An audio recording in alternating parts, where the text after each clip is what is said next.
Welcome, everyone. Thanks for joining me. For anyone who has not met me yet, I'm Ron Levine from Mindfulness in Blue Jeans. I've been practicing mindfulness and insight meditation for close to 25 years now. I got introduced to it during a time when I was dealing with clinical anxiety and depression and a raging panic disorder that blew up into agoraphobia. So I was unable to work. I was unable to leave the house, and happened to get paired up with a psychologist who was already several decades deep into teaching and practicing mindfulness and insight meditation. And he offered me these techniques as a way of dealing with the issues that I was facing. I was not thrilled with his suggestion. I was unable to work. I was unable to leave the house without melting down. Here's this guy saying, let's watch the breathing for a while. Okay, great. My thinking was, he didn't give me anything else. I was sitting at home all day anyway. I'm going to give this an honest shot just so I can go back to him and say, look, dude, this didn't work. Can I have the real treatment now? And this was April of 1998, and I haven't had that conversation with him yet. And now I'm teaching this stuff. So it's worked out pretty well for me so far. I'm going to keep doing it. And here we are. The inspiration for this talk came from, as some of these do, one of the Q&A sessions that we had after a previous session.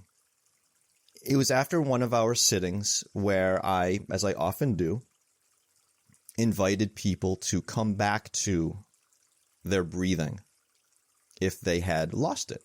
This is, of course, what we do very often in our practice, is we bring attention to our breathing as a way of anchoring on the present moment. But our minds don't always cooperate with that intention, right? Thoughts come up, we spin off into a storyline. What are we going to have for dinner? What's that thing I forgot to do yesterday? And then at some point we catch it and we come back to the breathing. Or we have someone, like in this case me, who says, oh, hey, by the way, if you've lost your breathing, come back to it. So we had a Q&A, as we always do, after the sitting. And a woman said to me, I'm wondering, she's relatively new to this. She says, why the focus on the negativity? I'm like, interesting. What do you mean by that? She says, you keep saying, and she wasn't attacking. She was asking. She says, you keep saying, if you've lost your breathing, come back to it. Why is there this assumption that we keep losing the breathing? Why is that the default assumption, that we've lost it? I found that really interesting.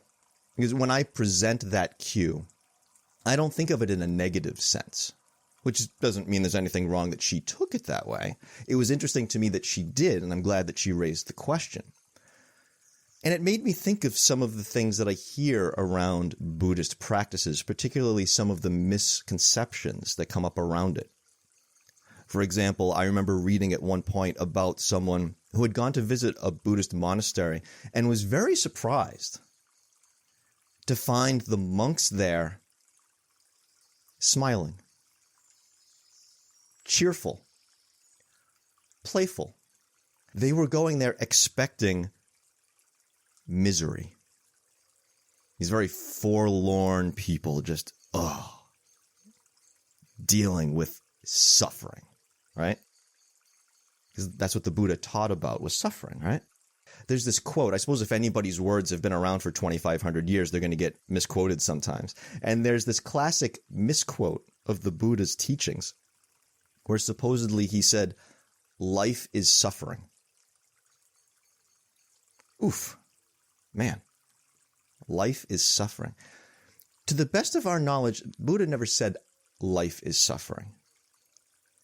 If he had ascertained, or if he had discovered for himself that life is suffering, there'd have been no point to the rest of his teaching. We'd be stuck. Okay, life is suffering. Shit. All right, well, great. I mean, what are you going to do about that? He didn't say that. He didn't say that. The core of the Buddhist teachings are the Four Noble Truths. And the first noble truth is there is suffering. Okay? Suffering exists. We experience suffering. But the second noble truth is, well, there's a cause for that. And the third noble truth is, there is freedom from that. And the fourth noble truth goes on to give us the steps to help achieve that freedom. But even within that, the lens through which we view the practice is often colored in a negative way, both in our early practice and our ongoing practice. And this is what I mean by that. I often like to say that nobody starts a meditation practice because their life is perfect, right? For most people, like me, coming to a practice like this is kind of a last resort, right? We tried all the other shit, and now we're trying this. Because really, I mean, who's going to sit here on a Saturday morning and do this unless we've got something we want to address, right? So what ends up happening is we are brought to this practice by an initial agenda, like mine, of clinical anxiety, clinical depression, agoraphobia, panic disorder, whole shit stew, right? So we come to this very often with a lot of, for lack of a better word, baggage. And we start to view, okay, this is a thing that we are trying to do. This practice is something that we're trying to do because of all this nasty shit. So already we've got this, this thick, dense. And on top of that, we have a negativity bias as people. This is something that psychological researchers have demonstrated for decades, something that I talk about in some of my other talks about the evolutionary aspect of this practice and so forth. We have a negativity bias as humans. We look on the negative side of things. It's an old survival trait that goes back to our tribal days, tens of thousands of years ago. It's a little outdated now, but we still have it. We still have it. So we have a natural inclination to look on the negative side of things. So these color our early days of practice very often. And there's some ironies about an ongoing practice as well that I've discovered. For example, when we first begin, it is extraordinarily difficult to stay with the breathing, maintain some kind of focused attention, to the point where when we actually do it, when we actually pull it off, we notice it. We're like, oh, wow, look at that. I did the thing for a couple of minutes there. Wow. But after we've been practicing for a long time and we've gotten better, it flips. We start to get accustomed to doing the thing more often. And then we begin to notice the times that we aren't doing the thing. So in the early stages, there's this, oh, wow, I did it right. I did it right for those few seconds, for those couple of minutes. Oh, wow. But then years go on, we develop some expectations around our practice. We get used to those moments of doing it right for a while. And then we start to notice, oh, man, I really lost it there. I completely fell out. We start to notice that. That's what starts to stick out to us. And some of the reason that that sticks out to us is because, ironically enough, our skills have improved. We're getting better and better at noticing more and more quickly and at more subtle levels how and when we lose our focus. So the ironic effect there is that because we're getting better at the practice, we are more keenly noticing when we're slipping off and start to think we're doing worse, when actually what we're noticing is a result of us improving. This is karma, cause and effect. We've laid the conditions to improve our practice. We have improved our practice, and we're seeing the effects of it. But through what lens are we observing those effects? So it's really because I have spent so many years doing this. And do I maintain the focus, for hours? No. But I have, at this point in my practice, developed a level of skill and a level of seeing that allows me to catch very often, very quickly, not always, certainly very often, maybe more than very quickly, and with greater degrees of subtlety when I've lost the breathing. So why do I bring this assumption of having lost the breathing? Well, because I see it in myself over and over and over and over and over again, right? But it's not an assumption of negativity. It's not an assumption of wrongdoing. It's simply an assumption based upon my experience of what's happening and what is a skillful way of working with what's happening. So it's not a judgment call per se. I assume people are losing the breathing on a periodic basis because I do. We all do. But it's not inherently a negative thing. We want to watch the lens through which we're observing a cue like that. Or when we notice we've lost the breathing ourselves. It's another one of those cues I often give when I say, if you've lost the breathing, come back to it. Very often you'll hear me say, if you've lost the breathing, come back to it. And if you notice that you are condemning yourself for having lost the breathing, notice that too. And then sometimes I'll take it a step further and I'll say, if you've lost the breathing, come back to it. And if you notice that you are condemning yourself for having lost the breathing, notice that. If you notice you are condemning yourself for having lost the breathing, notice that. None of this is me or the Buddha or anybody standing over you with a whip. This is just, hey, watch what's happening. Watch what's happening. What I'm talking about is simple, but it is not easy. On top of maintaining this aspect of the practice, we are also doing something else. We are opening up to ourselves, right? We're making space to open up to ourselves. I saw this really fascinating thing maybe about a week ago. I was watching The Daily Show, and Trevor Noah had on this guy who's done all kinds of research into using psychedelics for treating depression. One thing that he said that was really fascinating, as part of writing this book, he tried all of these various psychedelics. And this wasn't some hippie guy you might be picturing saying, I'm going to write a book is like an excuse to I'm going to do all these drugs I enjoy, for science, right? This guy, he said right out, I'm 59 years old and I never did any of this stuff. And he said, this was terrifying. And the thing that he found most terrifying was that he might have to see himself.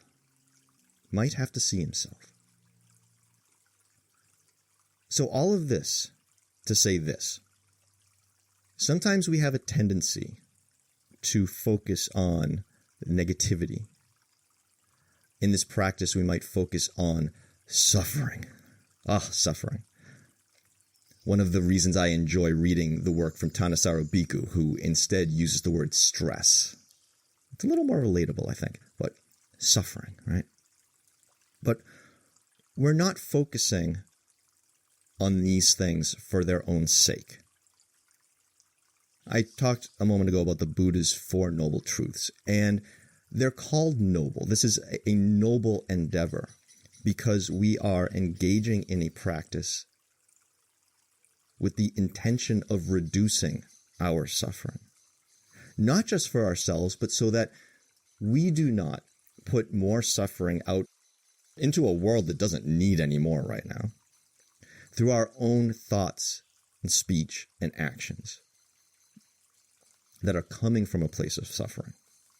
Our intention is to clearly see the process of how we are creating our own suffering so that we can deconstruct it.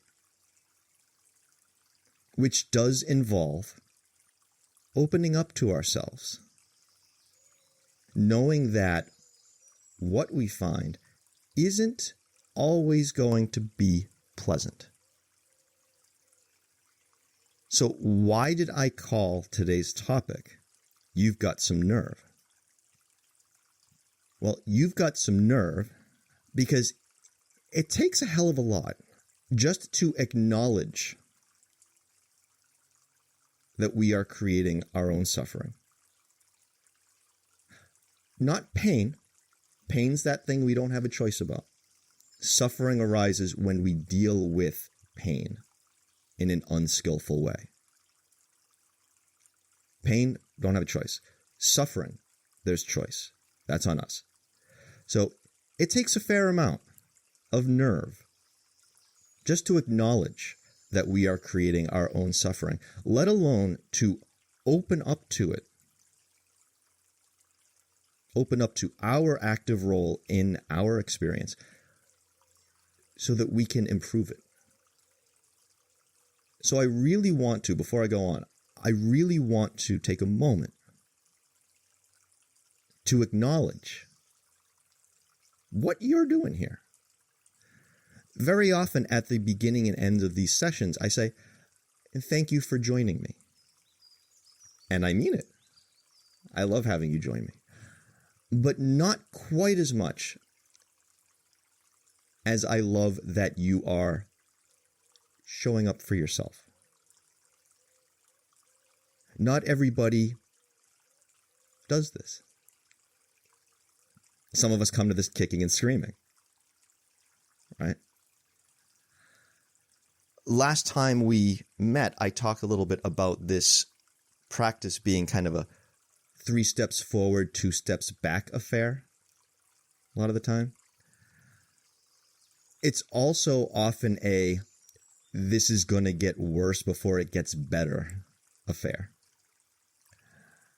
But the better, I have found, is much better than if we didn't do it.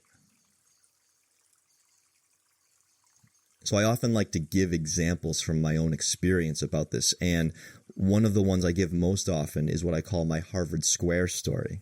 I'll tell it very briefly because some of you have heard this before.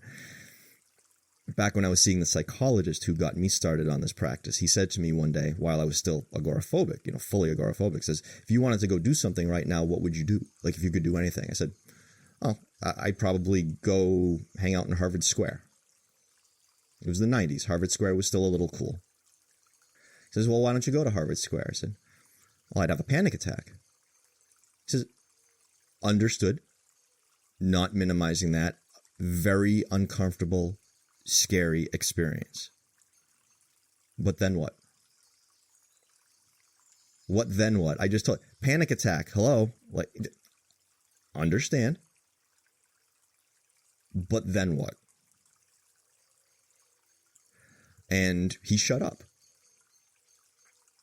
He would not, I was going to have to speak next. We sat there in silence for a couple of minutes. And I thought about the times I'd had panic attacks and realized I had an undefeated streak of living through them.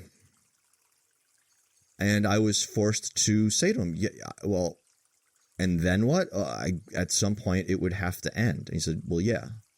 But I never got to that point in my mental storyline, right? I got to that frozen moment where everything reached a peak level of hell and nightmare and stopped. Like, couldn't get past that. But the implicit question behind, but then what, is, well, why is he asking me, but then what? Why ask that? So I could clearly see how I was generating my own suffering with those storylines. Now, did I go out the next day and hang out in Harvard Square? I did not. But did I continue working my way up to that and end up going out to Harvard Square a few weeks later as I worked my way up to it? Yeah, I did. The open curiosity to say, but then what? Short circuits the suffering that comes from the storylines, the frozen images. There's another word for nerve. When I say you've got some nerve, willingness. Can we have the willingness or nerve to say, but then what? To acknowledge there's something more than that point where we think everything stops and we are stuck forever in this particular, even though we've been living for decades and know that nothing stays the same. For some reason, when we hit that frozen moment in that mental storyline, we figure, oh, no, that's the point where everything's going to stay the same forever. Right? That's when it's going to all stop. That's what I'm going to be stuck in. That's when it is, right? Do we have the nerve to kind of step back and say, oh, wait, has that ever happened before? But then what? And as we practice with that, what I've found is sometimes we get to the next step where we don't even have to ask, but then what anymore. We've done so many but then whats that it starts to become okay. Just to say, well, what's here now? What's here now? And then you see what's here now a moment later, and a moment later, and a moment later. And that's really what we're doing when we're practicing anchoring on the breathing. And why I give the cue. If you've lost the breathing, come back to it. Not because you did something wrong. You didn't do anything I haven't done 15 times during this same sitting. Right? It's the willingness to see, okay, this is what's happening, and this is the skillful way to work with it. So, before we sit, I want to share 3 insights that I've gained in this area. The quality of our experience is colored less by our actual degree of safety and comfort, and more by our willingness or nerve to relate to it simply as it is. Simply as it is. The second one is that we don't feel ready to do something and then take the next step. We take the next step and then feel ready. Kind of sucks, but it's the way it always seems to work out. Kind of along the lines of experience is that thing you always get just after you needed it. It's one of those. And the last thing I want to mention is 90% of life, in my experience, is just showing up, breathing, and meeting life, or if you prefer, reality, or even Dharma. Meeting the Dharma, meeting life. Meeting life halfway. I'll explain what I mean by this. This is critical. Because we've all got some nerve to be here doing this. But sometimes we feel like we have to do it all, and we don't. This is a critical point. When we think about all of these, this negativity, this suffering, and blah, blah, blah, blah, the mental image I get is we're slogging through a desert. You see those old movies where they show someone trudging through the desert and they're playing that music in the background that they always seem to play during those desert scenes. But the Buddha used great imagery, great metaphors, great similes. And he always referred to this practice as being like a raft. And usually when he talked about that, it was in the context of we're using this practice to get to the further shore freedom, the end of suffering. And once you get there, you let the raft, the practice, go. You no longer need it. You don't get to the other side and carry the raft with you across land for the rest of however long. It served its purpose. You let it go. But there's another interesting meaning, another really fascinating interpretation, because the Buddha chose his words very carefully. And this is something that maybe somebody else has come up with this as well, and I haven't seen it yet, but this is something I realized on my own. The imagery of the raft is very different from that of the desert, isn't it? With the desert, we have to do all the work.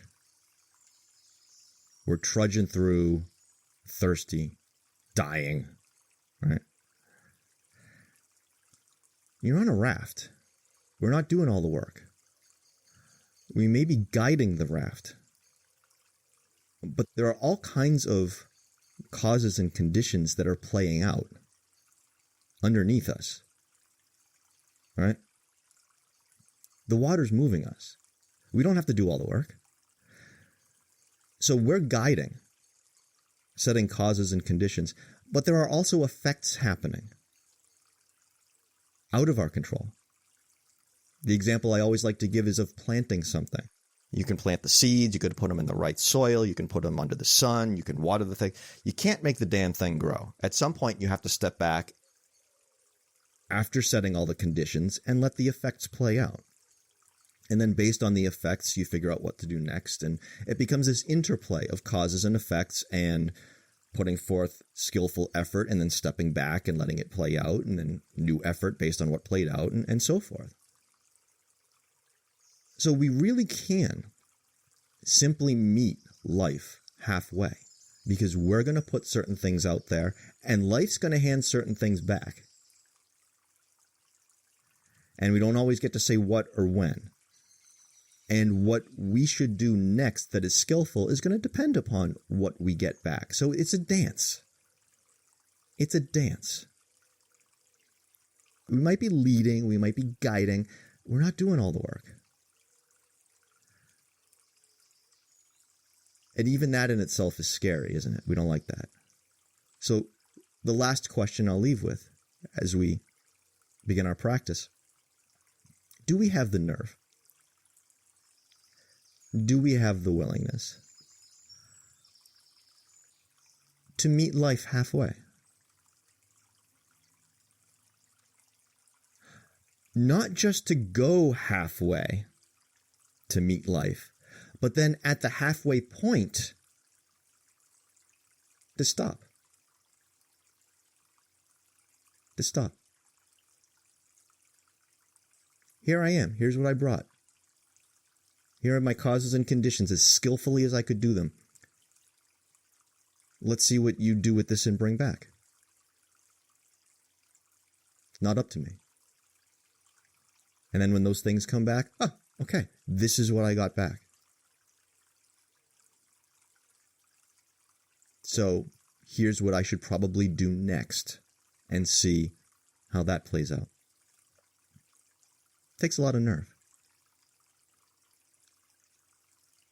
But I want to recognize everyone here today for having that nerve, for being here. So let's sit for a bit. And let's begin as we always do, by imagining that we are suspended from the ceiling by a string attached to the top of our head.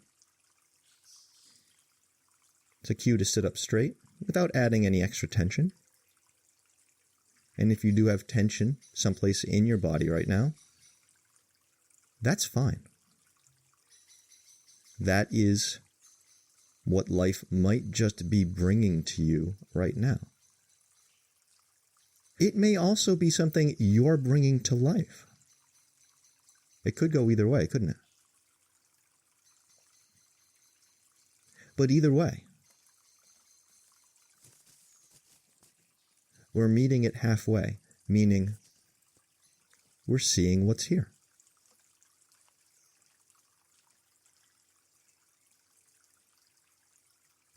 Not trying to force it to change, to leave.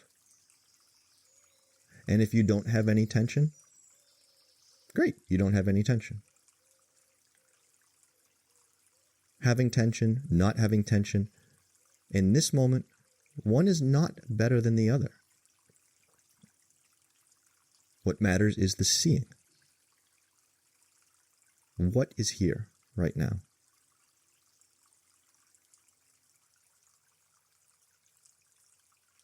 Take a moment with that.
Now, something that I notice in my practice very often,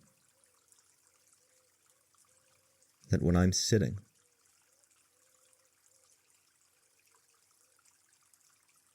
whether it's a chair, meditation bench, cushion,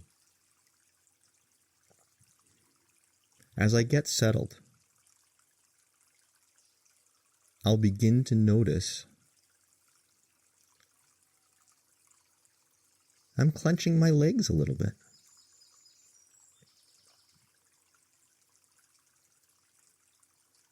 Completely unnecessary. I'm pretty sure the chair or the bench or the cushion can hold me up. I'm quite certain that the floor underneath them can do the job. And yet there's this tightening, this clenching, this holding in my legs. Like I don't quite trust that whatever's underneath me can support me.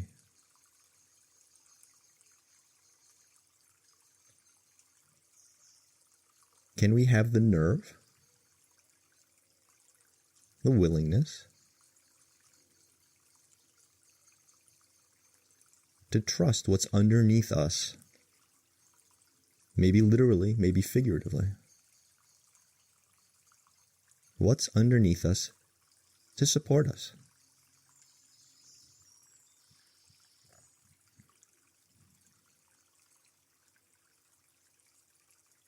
Can we feel what is in contact with the chair, the bench, the cushion, the floor, the ground?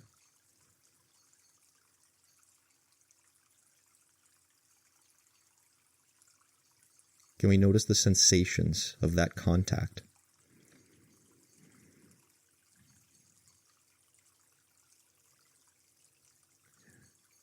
And simply open to it and trust it exactly as it is. And allow it to do what it's capable of doing. Maybe we're not ready for that yet. Okay. Notice that. Again, not a judgment call. It matters less what you're finding. It matters simply that you are finding it, that you are seeing it, noticing it.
And if you haven't already, now let's begin to bring our attention to our breathing. Our anchor in the present moment.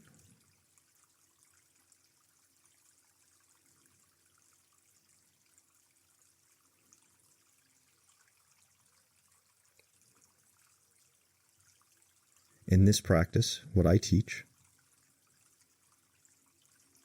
we observe the breathing simply as it is. There are no requirements for it to be a certain way.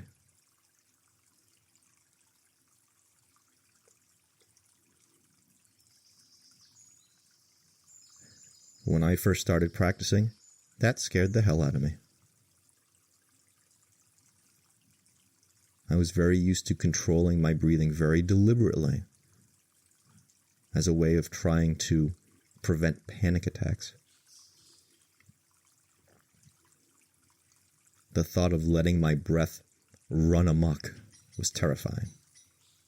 So in my early practice, that took a lot of nerve. That was uncomfortable. That was scary.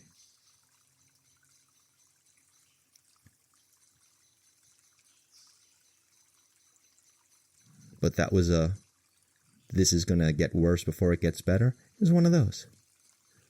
Not that it actually got worse, but just it was scary to sit with. But after a fairly short time of working with that, now I've had decades of much more comfortable breathing. Again, the better that we get after the worse is far better than if we didn't go through the worse. And the worse is rarely as bad as we think it's going to be, isn't it?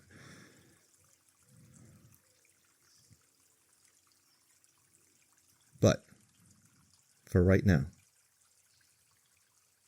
can we have the nerve? Can we have the willingness? Not just to be with the breathing as it is, not just that, but to be with how we feel about the breathing as it is, or how we're handling the breathing as it is. If you're like me and have been controlling the breathing for a very long time, and you say, no, I'm not going to relinquish control of the breathing right now. That's not a place where I am yet. Fine. Absolutely fine. The point is to notice that. And make space for that. Whatever your quality of breathing, whatever you're feeling about it, let's take a few moments with the willingness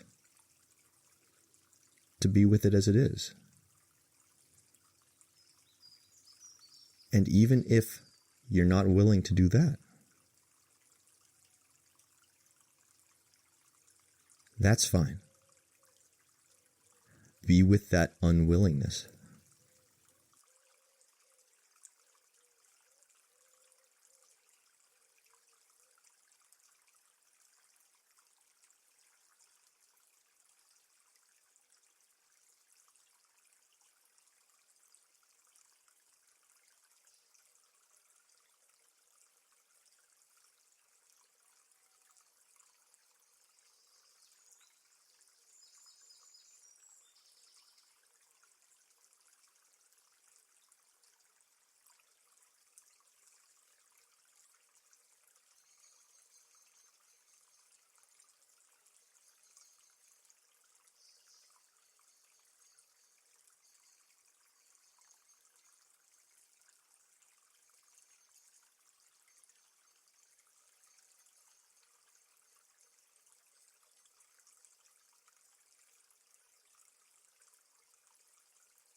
All of these things that I'm offering are about noticing the process of what's happening, including the process of how we are reacting and responding to it, as opposed to getting caught up in the content. Tension or not tension, controlling the breathing, not controlling the breathing. It's not about that content. It's about the process of noticing what's there.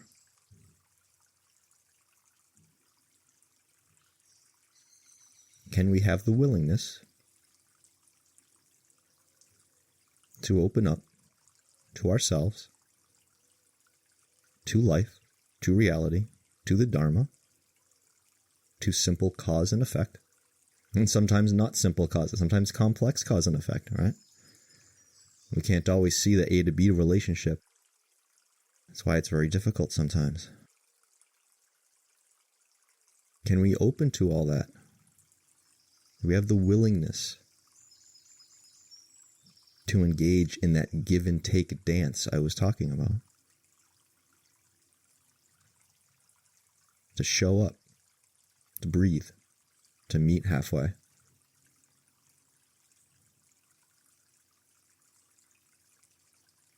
To try something and see what we get. And then try the next thing based on what we got. That's all the Buddha did. At its core, everything he discovered, learned, taught,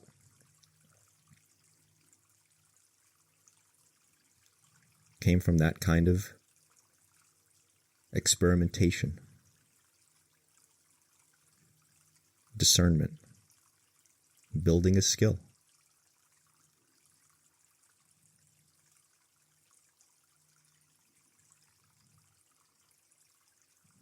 I read something recently from Tara Brach. She had this really great quote. So in some of the Buddhist stories, ignorance and delusion, which are the causes of all of our suffering, ultimately, it's unclear seeing, which leads to our greed and our hatred. Delusion and ignorance are represented in some stories by a demon called Mara. It's not necessary to take this literally. I don't. But Tara Brach had this great quote saying that Mara, this demon representing delusion, Mara represents the false promise of happiness and security that is offered by our habitual responses. Mara represents the false promise of happiness and security that is offered by our habitual responses.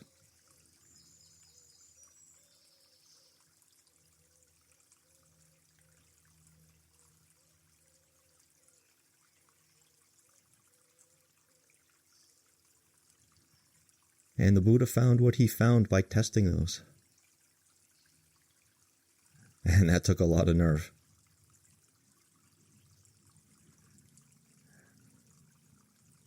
But he was a lot better off for it. And we have the chance to be also.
I will put a few links up in the chat. So these free sessions are supported by one-on-one sessions that I offer with folks. If anyone has anything that they're dealing with right now that they might like to talk about and see how this practice might be able to help in the way that it's helped me and so many other people over so much time. I also have a YouTube channel, and I also have a Patreon page up if anyone would like to contribute anything, either on a one-time or an ongoing basis. I also ask that if you find something of value here, please tell some folks. The group's gotten bigger over time. We just crossed 2,000 members this past week. Let some folks know, post on social media, whatever you've got. My biggest challenge and joy is just reaching the right people and being able to help others as I've been helped. If any of the things that I've mentioned aren't right for you right now, not a problem. Please keep coming. Please keep practicing. And with that, I will open it up for some Q&A. Hi, Chloe. Hi. Small question. So you said you were talking about meeting life halfway. I don't even know what halfway is. Great question. That kind of reminds me of a very common question I get, which is how do we know what the right thing is going to be in any given situation? To which my answer is we don't and we won't, because that's utterly impossible, which is one of the reasons why we do this kind of practice on a regular basis so that we can hone our skills of determining what is skillful,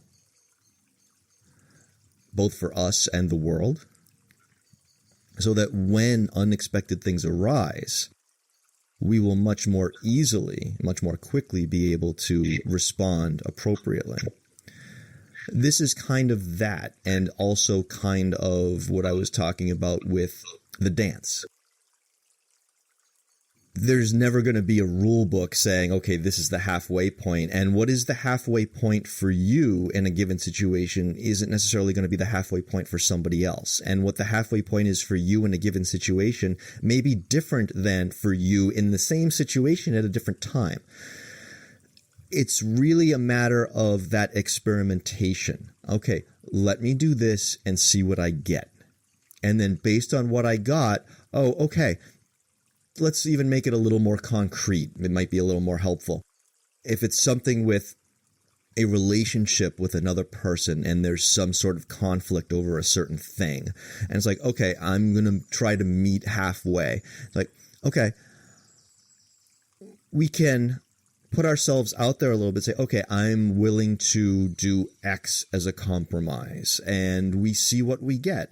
And if that person comes back and says, well, I'm not going to meet you at X, but I'll do Y. And we feel like, well, okay, Y is a reasonable step in the right direction. Now I'm willing to do Z. And you go a little further. And there's this give and take. You kind of feel, okay. And then at one point, if it's like, well, no, this doesn't feel right anymore. Okay. You've found that halfway point for that time for you.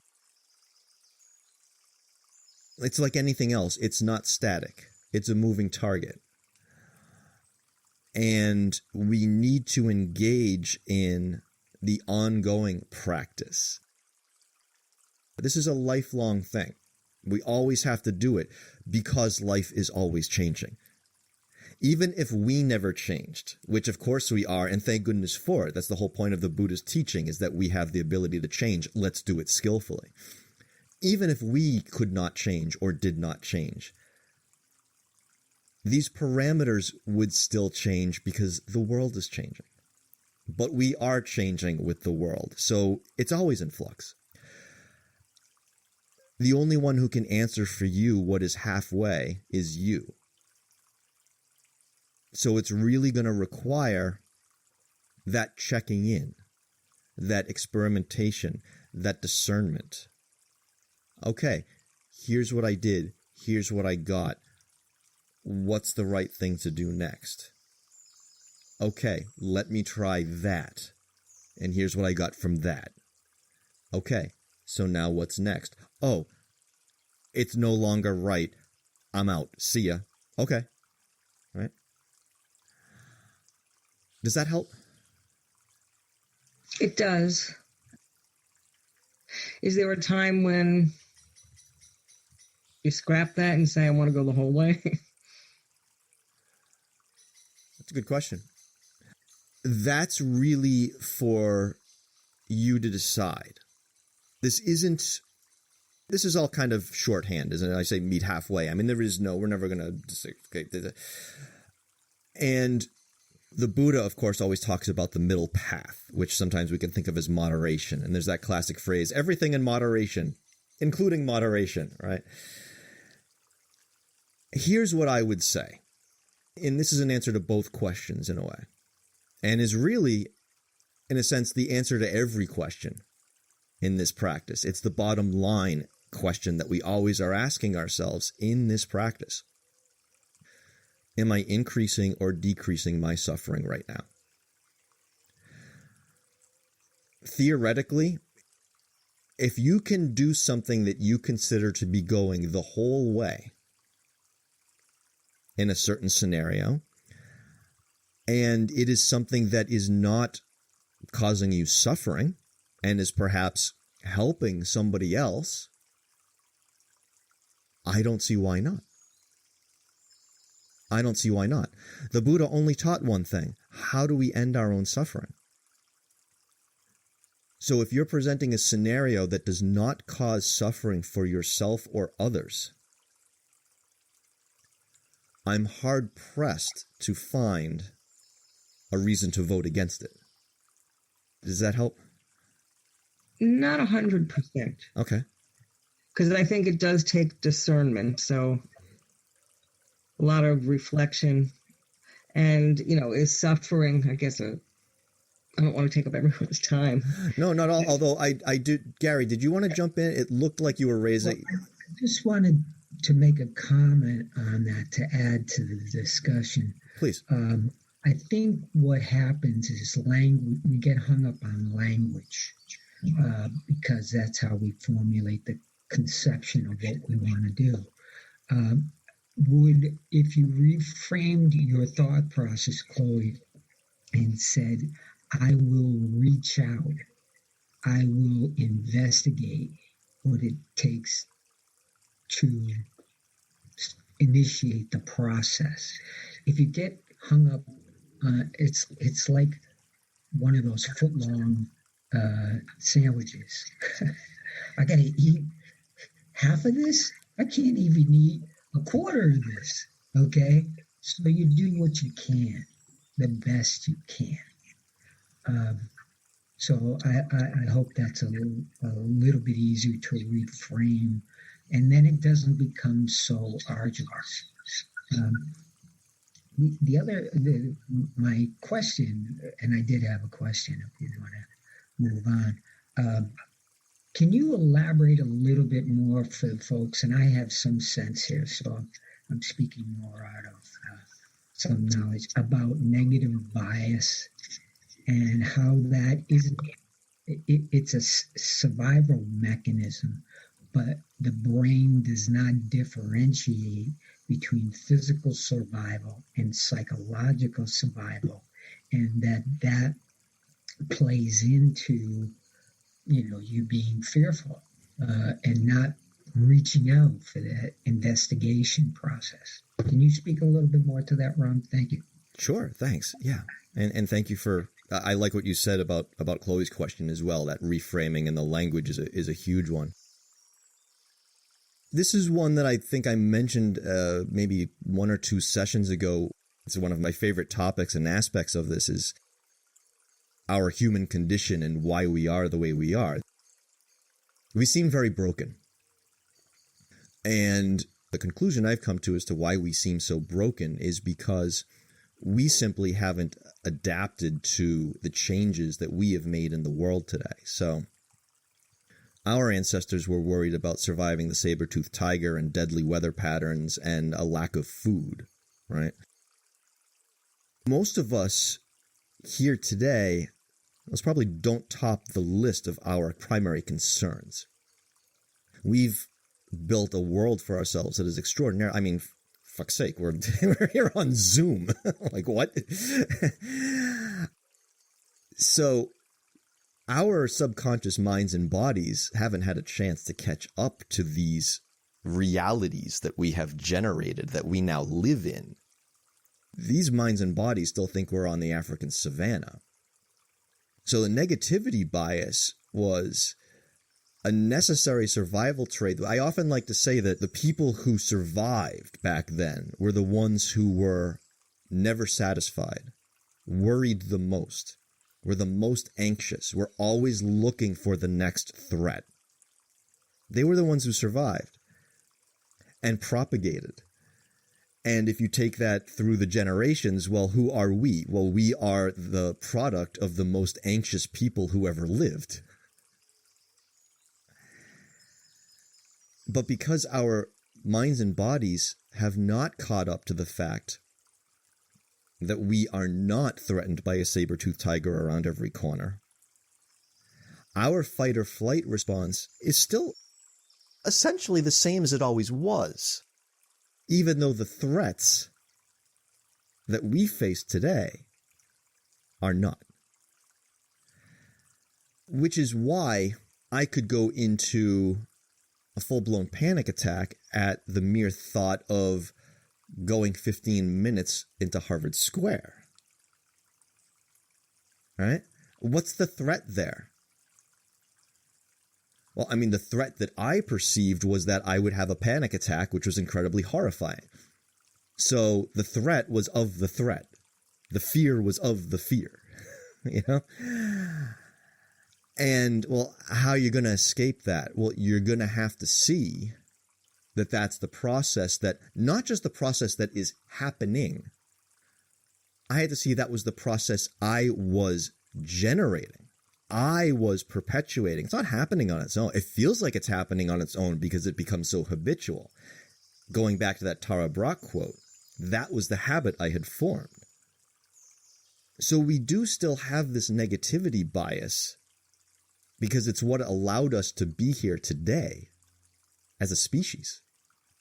With the downside being that we don't really need it to the extent that we still have it. We need to be kept safe, but I mean, to the extent that we, as Gary was alluding to, that we have this fear of doing things that inherently don't really hold a threat. But we think and feel and even physically respond as if they do. That's a bitch. That's a bitch of the human condition. And it's not our fault. It's kind of, you can't live with it, can't live without it, because we wouldn't be here without it. It's not our fault. But it is on us to figure out how we manage that fundamental aspect of our humanity. And how we manage that fundamental aspect of our humanity really has a huge effect on whether or not we suffer. Gary, was that what you were? Yeah, I've done some research on this for those who want to pursue it a little bit more. Rick Hansen, who is a neuropsych guy, and what's interesting about negative bias, and especially as you get into your practice a little bit more, and things you get confronted by these inherent and psychological issues, is okay, let me find a technique that'll neutralize it. His research says that it takes at least 5 of those antidotes, if you want to think of it that way, to neutralize this negative bias. So it is, this practice is, mindfulness and blue jeans. As Ron says, we get dirty, and you're gonna get dirty. So, just reach out, building off what we've been discussing here, reach out, just do one thing, and then build on that one thing. And, it's helpful. It's the right view, it's right effort, which are two of the 8, I think. They are. Yes, thank you for that.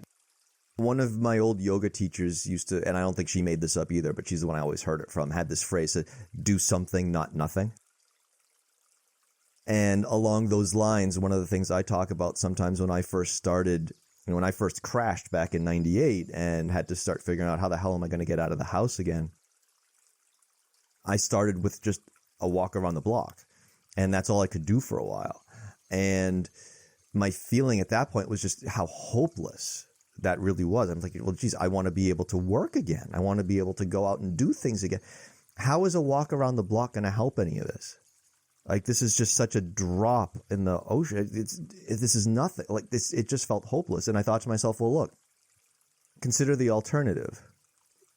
The options on the table are walk around the block or don't. A walk around the block feels hopeless, but might lead to something. Not walking around the block, well, I already know that won't lead to anything. So I did the walk around the block. And that was the mentality I brought to the next walk around the block, and the next one, and the next one, and the next one. And it's been 23 years, and here I am. And that's all it's been. Is just, okay, what are the options on the table? Don't let the lack of an ideal option prevent you from choosing the best one available. What's the best one available? Okay, let's do that. Maybe it'll mean fuck all in the end. But I know if I don't do it, well, that'll definitely be fuck all in the end, won't it? So I'll do it. And it's worked out pretty well for me. Cheers, Gary. Thank you for that. Hey, Kainan. How's it going, man? Hi, Ron. Doing well. At times when I have to, like I'm in school right now, right? So when I have to do like a midterm practical or exam, like I get super nervous and I kind of freeze up, right?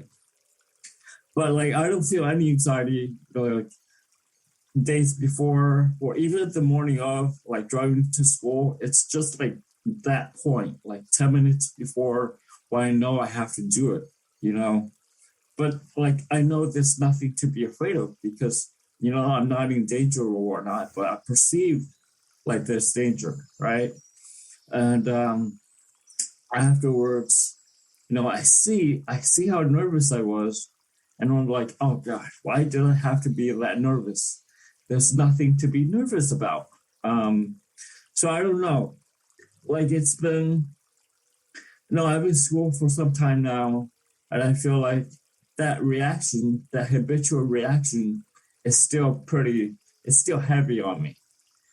So I was wondering if there's ever going to be a time where it diminishes and the habitual reaction won't be as strong.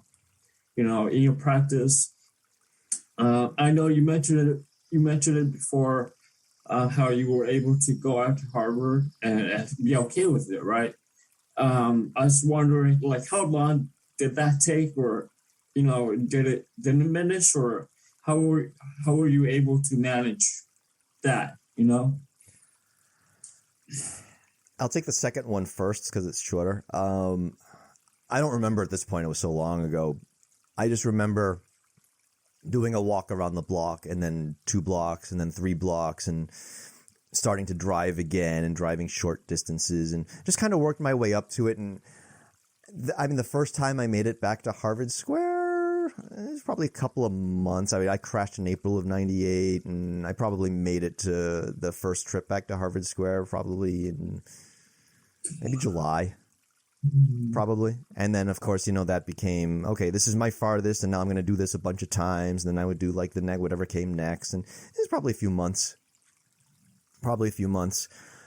Mm-hmm.